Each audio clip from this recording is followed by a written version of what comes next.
Hey, I'm out here in the mountains of Southern California trying to find an excuse not to go home. The reason being, I have this bike, the Yamaha FJR 1300 ES, and man, have I been having a good time today.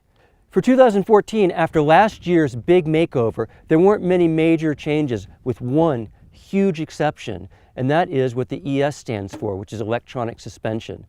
Last year, after the upgraded power and all the other goodies that Yamaha threw on the bike, one thing was lacking, and that was people wanted a firmer suspension without compromising the excellent highway ride. So this year, Yamaha has released it with the electronic suspension, which allows you to go through a bunch of variations of how you want the bike to behave.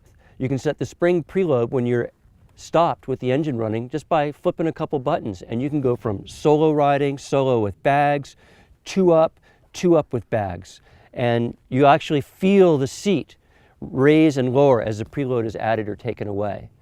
In addition, you have a choice of 3 basic damping settings for each preload setup. It's soft, standard, and hard. Within each of those settings, you have 3 variations up and 3 variations down. So you can have hard on the soft side and hard on the extra firm side. And it's pretty amazing what you can do with this bike. For example, on our way to the mountains here today, we had an extended freeway haul, and you know what a pain in the neck that can be with the expansion joints and ripples in the pavement. I just dialed it back to full soft, and all of a sudden I was on the boulevard at 85 miles per hour. But it was really comfortable, and I thought, you know, this could be the bike that I could just point east and call my family in a couple of days and say, oops, I made a wrong turn. So as the roads got more windy, I just kept dialing up the firmness to keep the bike handling the way I wanted it to.